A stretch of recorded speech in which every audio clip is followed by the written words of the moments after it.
அல்லேலூயா. கர்த்தருடைய பரிசுத்த நாமத்திற்கு மகிமை உண்டாவதாக.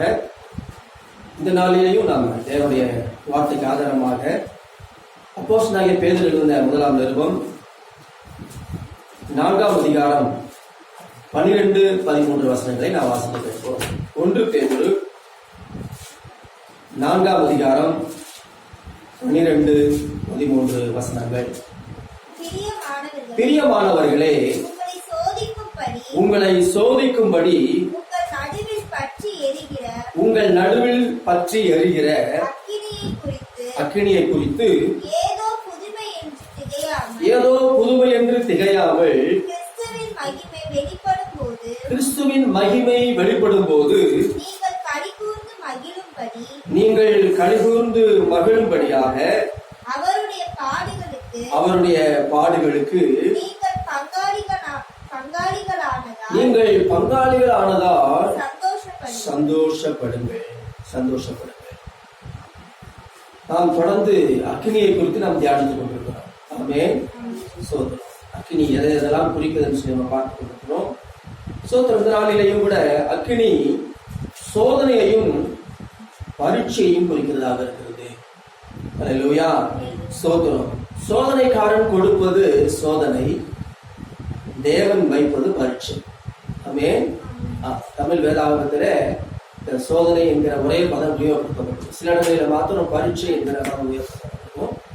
ஆனா தமிழில 2 வார்த்தைகள் உபயோகப்படுத்தப்பட்டிருக்கிறது. பிசாசு கொடுக்கிற சோதனைக்கு டெம்ப்டேஷன் என்றும், தேவன் வைக்கிற பரீட்சைக்கு டெஸ்ட் என்றும் சொல்லப்பட்டிருக்கிறது. ஒரு வித்தியாசத்தை படுத்தி அங்கு எழுதப்பட்டிருக்கிறது நம்ம பார்க்க முடியும்.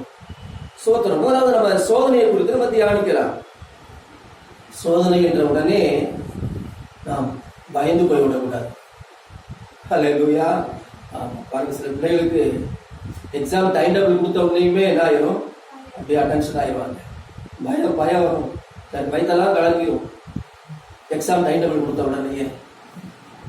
அது போல நீங்க சோதனைங்கிற வார்த்தை கேட்ட உடனே திகைக்கவோ பயப்படவோ வேண்டாம். அல்லேலூயா. அவர்கள் மின்சாரம், நெருப்பு போன்ற காரியங்கள் எல்லாம் தவறாக பயன்படுத்தினால் பெரிய ஆபத்தை விளைவிக்கக்கூடியதுதான். ஆனால் மின்சாரத்தையும் நெருப்பையும் நம் சரியான விதத்திலே நம்முடைய வீடுகளிலே பயன்படுத்தி அதன் மூலமாய் கிடைக்கக்கூடிய நன்மைகளை நம்ம என்ன செய்கிறோம், பெற்று அனுபவிக்கிறோம். ஆமென். சோதரம் அதுபோலதான் அருமையானவர்களே, இந்த சோதனை குறித்து அறிந்து நாம் எப்படி நாம் ஜெயிக்க வேண்டும் என்பதை குறித்து அறிந்து கொள்வோமானால் நம்முடைய வாழ்க்கையிலே சந்தோஷத்திற்கு அளவு இருக்காது. சோத்திரம் சாத்தானுடைய தந்திரங்களை நீங்கள் நான் அறிந்து கொள்ள வேண்டும். அப்போஸ்தலனாகிய பவுல் எழுதுகிறார், அவனுடைய தந்திரங்கள் நமக்கு தெரியாதவைகள் அல்லவே. 2 கொரிந்தியர் 2:11 சொல்கிறது, சாத்தானுடைய தந்திரங்கள் நமக்கு தெரியாதவைகள் அல்லவே என்று சொல்கிறார். அப்படி என்று சொன்னால் நீங்கள் யாரும் சாத்தானுடைய தந்திரங்களை அறிந்திருக்க வேண்டும். ஆமென். நம்முடைய எதிரியாகிய எல்லாருக்கும் ஒரு பொதுவான எதிரி யாரு? சாத்தான், பிசாசானவன். அவனுடைய தந்திரங்கள் என்ன, அவன் எப்படி விசுவாசிகளுக்கு உள்ளே கிரியை செய்து கொண்டிருக்கிறான் என்பதை நாம் அறிந்து கொண்டால் நாம் ஒரு ஜெயமுள்ள வாழ்க்கை வாழ முடியும். ஆமென். ஸ்தோத்திரம். எனக்கு அன்பானவர்களே, ஸ்தோத்திரம். இந்த சோதனை யாரால் வருகிறது, ஏன் வருகிறது, அவைகளை எப்படி ஜெயிக்க வேண்டும் என்பதை குறித்த ஒரு சில காரியங்களை நாம் இந்த நாளில் நாம் தியானிக்க போகிறோம். அருமையானவர்களே, அங்கே சொல்லப்பட்டிருக்கிறது அந்த வசனத்திலே, உங்களை சோதிக்கும்படி பற்றி எரிகிற அக்கினியை குறித்து புதுமையாக அல்லது வினோதமாக எண்ணாமல் நீங்கள் சந்தோஷப்படுங்கள். திகைக்க வேண்டாம், ஒரு புதுமையா நினைக்க வேண்டாம், ஒரு வினோதமாக ஒரு ஸ்ட்ரேஞ்சா நினைக்க வேண்டாம். அருமையானவர்களே, ஸ்தோத்திரம். Do not think it strange concerning the fiery trial என்று சொல்லப்பட்டிருக்கிறது. அருமையானவர்களே, பொல்லாங்கன் கொண்டு வருவதுதான் சோதனைகள். ஆமென். சோதனைகளும் பாடுகளும் யாரால் வருகிறது? பொல்லாங்கனாகிய சாத்தானா. பிசாசுக்கு இன்னொரு பெயர் உண்டு, சோதனைக்காரன். வேற என்ன? சோதனைக்காரன். ஆமா, டெம்ப்டர். டெஸ்டர் கிடையாது, யாரு? டெம்ப்டர் என்ற ஒரு பதத்தை நான் மாத்தி 4 வாசிக்க முடியும். கண்பாளர்களே, அப்ப தேவன் ஒருபோதும் பொல்லாங்கினால் அதே சோதிக்கப்படுகிறவரும் அல்ல, ஒருவரையும் பொல்லாங்கினாலே சோதிக்கிறவரும் அல்ல என்று நாம் வழங்கிக் கொள்ள வேண்டும். யாக்கோபு 1:12-13 வாசிக்க முடியும். தேவன் பொல்லாங்கினால் சோதிக்கப்படுகிறவரும் அல்ல, ஒருவனையும் அவர் சோதிக்கிறவரும் அல்ல என்று எழுதப்பட்டிருக்கிறது. அப்ப சோதனை ஏன் ஒரு விசுவாசிக்குள்ள வருகிறது? பிசாசன் ஏன் சோதனையை கொண்டு வருகிறார்? ஏதோ உங்களுக்கு நன்மை செய்யும்படியா வரலாமே, பாவம் செய்ய தூண்டுகிறார். பிசாசன் எதற்கு சோதனை கொண்டு வருகிறார்? பாவம் செய்ய தூண்டுகிறார். தேவ சித்தத்தை விட்டு விலக செய்கிறார். இந்த தேவ சித்தத்துல கூட அவனுக்கு பிடிக்காது. தேவ சித்தத்தை விட்டு கொஞ்சம் வலது புறமோ அல்லது இடது புறமோ கொஞ்சம் என்ன செய்வான்? விலக செய்து விடுவான். அடுத்து பாருங்க, நீங்க தேவ நீதியில வாழ்வது அவனுக்கு பிடிக்காது. நீங்க சுயநீதியில நீங்க வாழணும்னு சொல்லி சுயநீதியிலே நிலைநாட்டுகிறவன் தான் சோதனைக்காரன். நீங்க செய்யறதுதான் சரி, நீங்க சொல்லுவதுதான் சரி, நீங்கள் எண்ணுவதுதான் சரி என்று சொல்லி சுயநீதியை நிலைநாட்டத்தான் சோதனைக்காரன் உங்களிடத்துல வருகிறான். ஞானங்களே, சோதனம் நீங்கள் பரிசுத்தமாக வாழ்ந்தால் கர்த்தருக்கு பிடிக்கும், ஆனா பிசாசுக்கு பிடிக்காது. நீங்க தேவ சித்தத்தின் மையத்துல வாழ்ந்தால் கர்த்தருக்கு பிடிக்கும், ஆனா பிசாசுக்கு பிடிக்காது. தேவ நீதியில வாழ்ந்தா கர்த்தர் ரொம்ப சந்தோஷப்படுவார், ஆனா பிசாசுக்கு பிடிக்காது. எனக்கு அன்பானவர்களே, ஒன்றை புரிந்து கொள்ள வேண்டும். நாம் விரும்பினாலும் விரும்பாவிட்டாலும் சோதனையே வேண்டாம் அப்படின்னு நம்ம கருத்து ஒதுக்கினாலும் பிசாசானவன் அவன் சோதனைக்காரனாக இருக்கிறபடினாலே அவன் தன் வேலையை செய்து கொண்டுதான் இருப்பான். ஏன்னா அவனுக்கு பேரே என்னதான்? சோதனைக்காரன். இப்போ சோதனைக்காரன் அவன் வேலை செய்யணும் இல்லை, அதனால அவன் வேலையை என்ன செய்து கொண்டிருப்பான்? செய்து கொண்டுதான் இருப்பான். எனக்கு விருப்பம் இல்லை அப்படின்னு சொல்றதுனால அவன் அவன் வேலையை அவன் செய்யாமல் இருக்க முடியாது. சோதிக்கிறவனாக சுற்றி சுற்றி வருகிறான். பிசாசானவன் எவனை பிடுங்கலாக ஒன்று என்ன செய்கிறான்? பகை தேடி சுற்றி வருகிறார். நம்முடைய ஆண்டவராக இயேசு கிறிஸ்துவோ நன்மை செய்கிறவராகவும் பிசாசின் வல்லமையில் அகப்பட்ட யாவரையும் குணமாக்குகிறவராகவும் அவர் சுற்றி சுற்றி வருகிறார். என்ன சொல்ல போனா, அங்கே பிசாசுடைய சோதனையில் அகப்பட்ட யாவரையும் விடுவிக்கிறவராக அவர் சுற்றி வருகிறார். அவர் நன்மை செய்கிறவராக சுற்றி சுற்றி வருகிறாரு.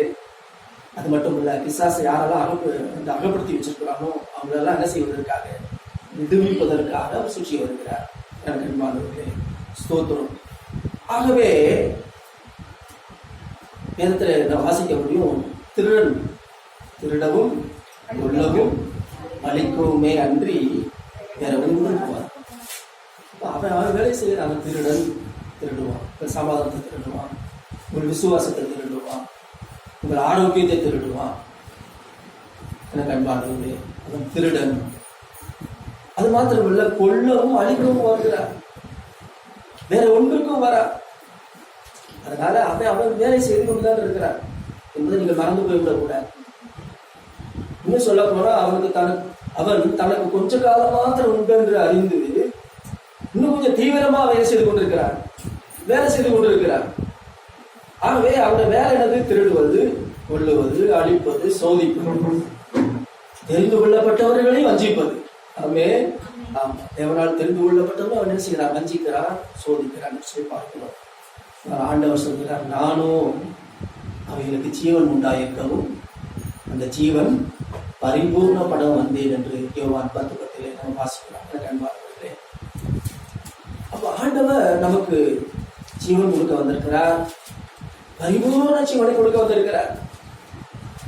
நீங்க சோதனையில் அகப்பட்டு நீங்க சிக்கி தவிப்பது, துன்பத்துல மூழ்கி இருப்பது அவருக்கு சந்தோஷம் கிடையாது. எப்படியாவது என் பிள்ளைகளை விடுவிக்க வேண்டும் என்று சொல்லி அவர் தீவிரமாக அவர் என்ன செய்யறார்? அந்த ஜீவன் பரிபூர்ணப்படவும் நான் வந்தேன் என்று சொல்கிறார். அன்பானவர்களே, சோதரம். அதற்காகவே அவர் சுற்றி சுற்றி வருகிறார் சொல்லப்பட்டிருக்கிறது. அது மாத்திரமல்ல, பிசாசினுடைய கிரியைகளை எல்லாம் அழிக்கும்படிக்கே தேவகுமாரன் வெளிப்பட்டார். திருடுவது, கொல்லுவது, அழிப்பது, சோத்திரம். அது மாத்திரம் சோதிப்பது, இப்படிப்பட்ட பிசாசின் கிரியைகளை எல்லாம் ஒட்டுமொத்தமாய் அழிக்கும்படிக்குதான் தேவகுமாரன் நாங்கள் இயேசு கிறிஸ்து செய்தார். இந்த பூமியிலே அவர் வெளிப்பட்டார் என்று சொல்லப்பட்டிருக்கிற அன்பானவர்களே. அப்ப ஸ்தோத்திரம், பிசாசுடைய நோக்கம் பாவம் செய்த வைக்க வேண்டும் என்பதுதான் அவனுக்கு முழு மூச்சாய கண்ணனை கட்டி என்ன செய்கிறான், விசுவாசிகள் விரோதமாக வந்து கொண்டிருக்கிறான். ரொம்ப கவனமா இருக்கும். இது கொள்ளாந்து நிறைந்த ஒரு உலகம். ஆமே. உலகம் முழுவதும் எதுக்குள்ள கிடக்குது? உலகத்துக்குள்ள கிடக்குது. என்ன சொல்ல போனா பொய்க்குள்ள கிடக்குது, அநியாயத்துக்குள்ள கிடக்குது, ஏமாற்றுக்குள்ள கிடக்குது. யாரை ஏமாத்தலாம், யாரை காலை வாரி விடலாம், அப்படிதான் இருக்கிறார். யாரை ஏமாத்தலாம், யாரு கொஞ்சம் அசந்தா கையில வச்சிருந்தா கூட என்ன பண்ணிடுவாங்க, பறிச்சுட்டு போற அந்த அப்படிப்பட்ட உலகத்தை வாழ்ந்து கொண்டு இருக்கிறோம். உலகம் முழுசும் அப்படிதான் கிடக்குது. அந்த கண்பாளர்களே ஸ்தோத்திரம். இப்பட்ட நேரத்துல நீங்கள் நாமும் சாத்தானுடைய சோதனைகளுக்கு நீங்க நான் தப்பிக்க வேண்டும் என்று தேவைப்படுகிறார். தப்பித்துக் கொள்ள வேண்டும். ஸ்தோத்திரம்.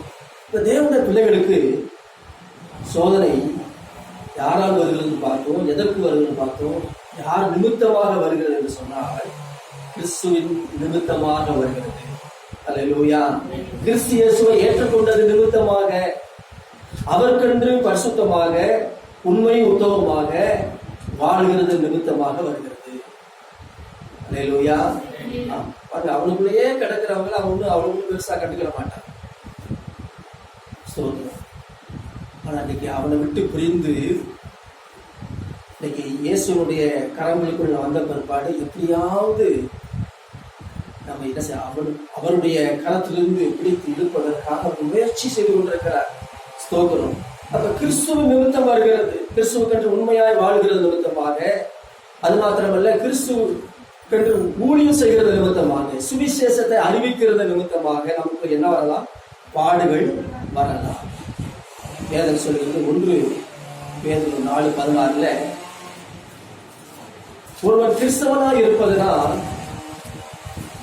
பாடுபட்டால் வெட்கப்படாமல் இருந்து ஸ்தோத்திரம் அது நிமித்தம் தேவன் என்ன செய்யணும், மகிமைப்படுத்த வேண்டும்.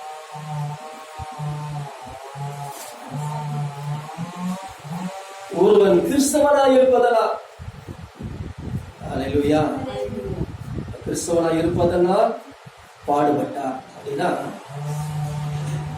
கிறிஸ்தவனாய் இருக்கிறதுனால என்ன வரலாம், கிறிஸ்துவ நிமித்தம் சொல்லுங்க, வாய் திறந்து பாடுகள் வரலாம், பாடுகள் வரலாம். கிறிஸ்துவனா இருக்கிறதுனால பாடே இல்லைன்னு சொல்ல முடியாது. கிறிஸ்துவனா இருக்கிறதுனால, கிறிஸ்துவுக்கு உண்மை உத்தமமா இருக்கிறதுனால, கிறிஸ்துவின் நற்செய்தி அறிவிக்கிறதுனால உங்களுக்கு பாடுகள் வரலாம். அப்படி வரும்போது நீங்க என்ன செய்யணும் அப்படின்னா, நீங்க வெட்கப்படக்கூடாது. ஐயோ இப்படி கிறிஸ்துவ ஏற்றுக்கொண்டதுனால இப்படி அந்த பாடு வந்துருச்சு சொல்லும்போது என்ன செய்யக்கூடாது, வெட்கப்படக்கூடாது. அது நிமித்தம் தேவன் என்ன செய்யணும், மகிமைப்படுத்த. அல்லேலூயா, மகிமைப்படுத்த. ஸ்தோத்திரம். இன்னும் கொஞ்சம் அதிகமா நீங்க மத்தேயு எழுதின சுவிசேஷம் 5ஆம் அதிகாரத்துல 11-12 வசனங்களை வாசிக்கும் பொழுது அங்கே மத்தேயு விதமா எழுதுகிறார், என் நிமித்தம் உங்களை நிந்தித்து துன்பப்படுத்தி பலவிதமான தீமையான மொழிகளையும் உங்கள் பேரில் பொய்யாய் சொல்லுவார்கள், பாக்கியவான்களாயிருப்பீர்கள். என்ன செய்யுங்கள், சந்தோஷப்பட்டு கல்வி. அல்லேலூயா. பாருங்க, நாம செய்யறதற்கும் நம்ம செய்ய சொல்லுவதற்கும் பெருத்த வித்தியாசமா இருக்கு. நம்ம என்ன செய்வோம், அப்பதான் உட்கார்ந்து ஒரு மூலையில உட்கார்ந்து கவலைப்பட்டு கண்ணீர் செஞ்சு என்ன செஞ்சுருக்கோம், அழுதுக்கிறோம். ஆண்டவர் என்ன சொல்றாரு, சந்தோஷப்பட்டு என்ன செய்ய கல்வி கொடுக்குறேன். பரலோகத்தில் உங்களுக்கு பலன் எப்படி இருக்கும், யாராவது கிறிஸ்துவ நிமித்தமாக உங்களை நிந்தித்து துன்பப்படுத்தினால் நீங்க கவலைப்படக்கூடாது. கர்த்தர் என்ன செய்யணும், மகிமைப்படுத்தணும், சந்தோஷப்படுங்க. அல்லேலூயா. ஆகவே கவலைப்படுவதை விட்டு கிறிஸ்துவின் பாடுகளுக்கு பங்காளிகள் ஆனதால் சந்தோஷப்படுங்கள். பேதுரு அப்படிதான் சொன்னார், கிறிஸ்துவின் பாடுகளுக்கு நீங்களும் கொஞ்சம் பங்கு அடையிறதுனால என்ன செய்யுங்க, கிறிஸ்து எவ்வளவோ பாடுபட்டார் நமக்காக. அந்த பாடல ஒரு சிறு துளி தான் அது. அவர் எவ்வளவு அவர் அடைந்த பாடுகளை யாரும் என்ன செய்ய அடையவே முடியாது. ஏன்னா சர்வலோகத்தின் பாவங்கள், சர்வலோகத்தின் சாபங்கள், சர்வலோகத்தினுடைய வியாதி எல்லாம் அவர் மேல் சுமத்தப்பட்டது. அதனுடைய தண்டனை அவர் அனுப்பிச்சுட்டு இருக்கிறார். அதனால அதை யாரும் அனுபவிக்க முடியாது. அவருடைய பாடுகளுக்கு நீ கொஞ்சம் பங்கடையில, அதனால நீ என்ன பண்ணுங்க, சந்தோஷம். அல்லேலூயா. அது மாத்திரமல்ல, நீங்க சோதனை வழியாக செல்லும் பொழுதெல்லாம் ஒன்று நீங்க அறிந்து கொள்ள வேண்டும், ஒன்றும் உங்களை சேதப்படுத்தார். விசுவாசிக்கிறீங்களா? அல்லேலூயா. உங்களை சோதனை வழி பாடல்கள் வழியாக நீங்கள் சென்று கொண்டிருந்தால் ஒன்றை புரிந்து கொள்ளுங்கள், அது ஒன்றும் எங்களை சேதப்படுத்த மாட்டாது. வேதம் தெளிவாய் சொல்லுகிறது. ஏசாயா 43:2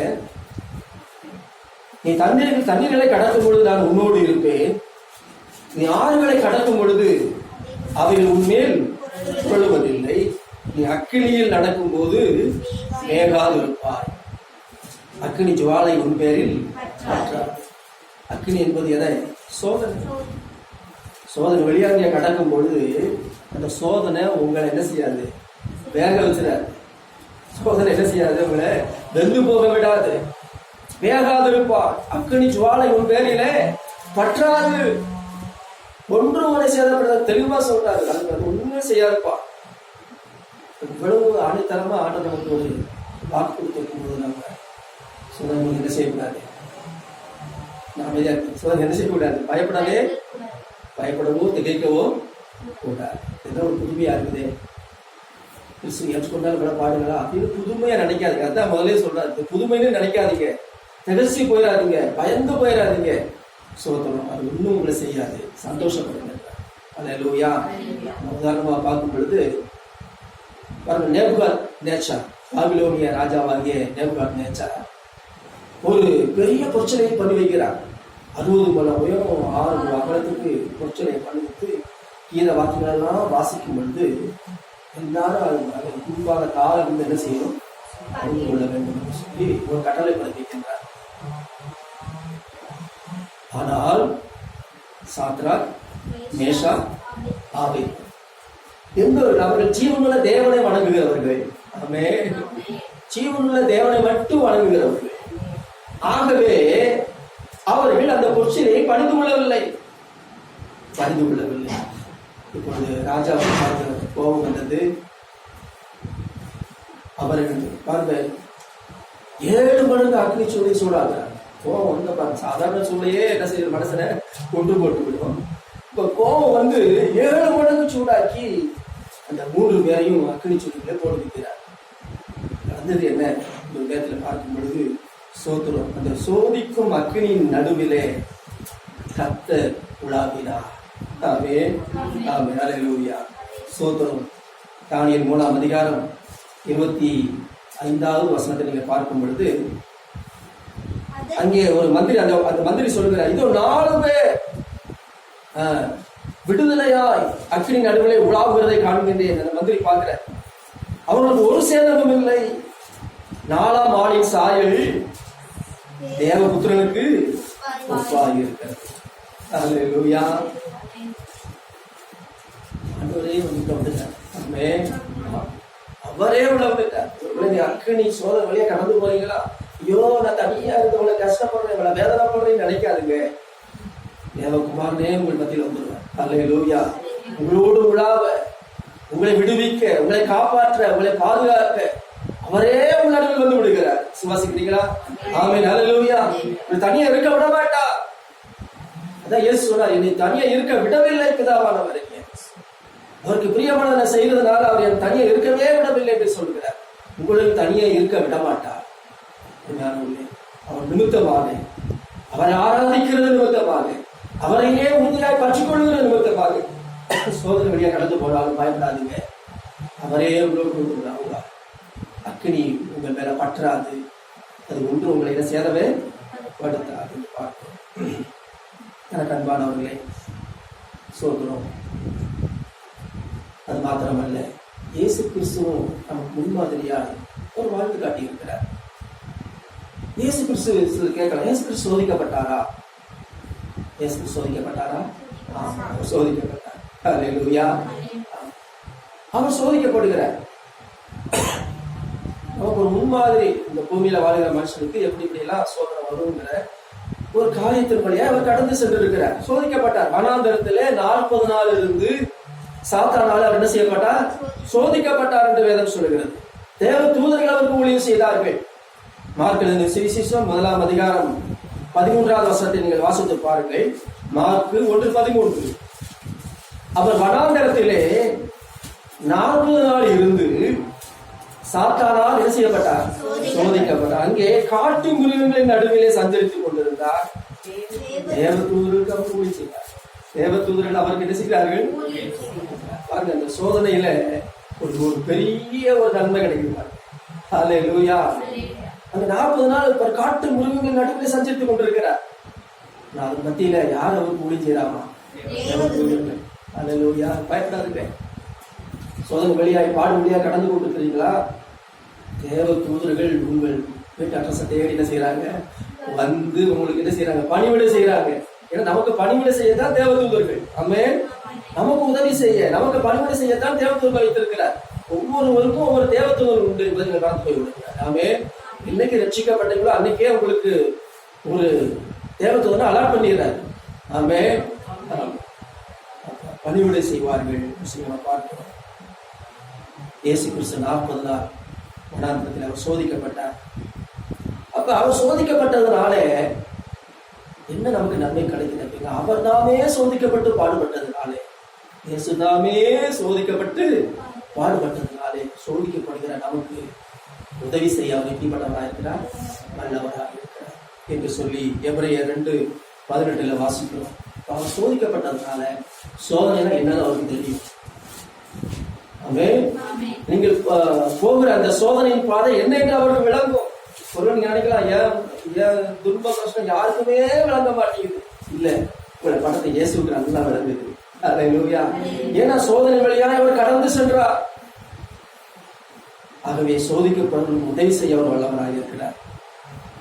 மாத்திரம் எவ்விதத்திலும் நம்மை போல சோதிக்கப்பட்டு பாவம் இல்லாதவராக இருக்கிற பிரதான ஆசாரியராக இருக்கிறார். சோதிக்கப்பட்டதுனால அவருக்கு பாவம் உள்ள வந்துருச்சான்னு கேட்டா பாவம் உள்ளவன். அல்லேலூயா. அவர் சோதிக்கப்பட்டா, ஆனா என்ன இல்லை, அவர்கிட்ட பாவம் வரல. பாவம் இல்லாதவராக இருக்கிற பிரதான ஆசாரியர் அவங்க இருக்கிறாங்க சொல்லி எபிரேயர் 4:15 வாசிக்கிறாங்க. கண்பாகவில்லை. அப்ப சோதனை வழியாய் சென்று கொண்டிருக்கிற நமக்கு தேவ தூதர்கள் பணிவிடை செய்கிறார்கள். அது மாத்திரமில்லை, இயேசு கிறிஸ்துவுக்கு உதவி செய்ய நமக்கு வல்லவராக இருக்கிறார். அது மாத்திரமல்ல, சோதனைக்கு தப்பிக்கொள்ளும்படியான ஒரு போக்கை உண்டாக்குகிறார். 1 கொரிந்தியர் 10ஆம் அதிகாரம் 13வது வசனம் அதைத்தான் வாசிக்கிறோம். மனுஷருக்கு நேரிடுகிற சோதனை அல்லாமல் வேறே சோதனைகளுக்கு நேரிடவில்லை. தேவன் உண்மை உள்ளவராக இருக்கிறார். உங்கள் திராணிக்கு மேலாக நீங்கள் சோதிக்கப்படுவதற்கு அவர் இடம் விடாமல் சோதனையை தாங்க தக்கதாக சோதனையோடு கூட அதற்கு தப்பிக்கொள்ளும்